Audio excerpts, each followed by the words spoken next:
ഗുരുവായൂർ പേരകം മേഖലയിൽ ഇടിമിന്നലിൽ 50ഓളം വീടുകളിലെ വൈദ്യുതോപകരണങ്ങൾ കത്തിനശിച്ചു. ലക്ഷങ്ങളുടെ നഷ്ടം. ഞായറാഴ്ച രാത്രി 9 മണിയോടെയാണ് ഇടിമിന്നലുണ്ടായത്.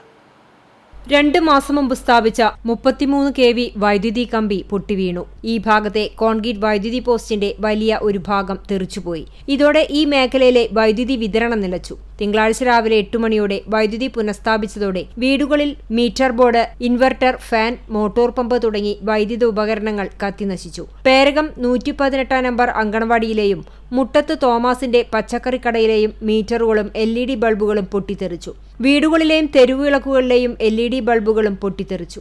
മുക്കൂട്ട സെന്ററിൽ ചെമ്മണ്ണൂർ ലാസർ, ബ്രഹ്മകുളം ഫ്രാൻസിസ്, ആലുംപടി ജനകീയാസൂത്രണം റോഡിൽ തൈക്കാടൻ ജോയ്, പുലിക്കോട്ടിൽ പ്രസാദ് പോൾ, ചെമ്മണ്ണൂർ റോബർട്ട്, പറയിരിക്കൽ അഷ്കർ, മത്രങ്കോട്ട് സുബ്രഹ്മണ്യൻ, കോമളത്ത് ഇസ്മായിൽ എന്നിവരുടെ വീടുകളിൽ വ്യാപകമായ നാശനഷ്ടം സംഭവിച്ചു. നാശനഷ്ടം സംഭവിച്ചവർക്ക് നഷ്ടപരിഹാരം നൽകണമെന്ന് പൊതുപ്രവർത്തകൻ ലാസർ പേരകം ആവശ്യപ്പെട്ടു. അതുപോലെ തന്നെ ജനകീയാസൂത്രണ റോഡ് ഈ പ്രദേശങ്ങളിലൊക്കെ ഇന്നലെ വൈകിട്ട് നില ഇറങ്ങിയിട്ട് ഒരു ഇടിവെട്ടുകയും അതിനോട് തുടർന്ന് പുതുതായി വലിച്ച 33 kV ലൈൻ പൊട്ടി താഴെ വീഴുകയും തുടർന്ന് ഈ പ്രദേശങ്ങളിലെ ഒത്തിരി ഇലക്ട്രിക് ഉപകരണങ്ങൾ എല്ലാം നാശനഷ്ടം സംഭവിച്ചിട്ടുണ്ട്. ലക്ഷങ്ങളുടെ നഷ്ടമാണ് ഈ പ്രദേശത്ത് ഉണ്ടായിരിക്കുന്നത്. അപ്പോൾ അതുകൊണ്ട് എനിക്ക് ബഹുമാനപ്പെട്ട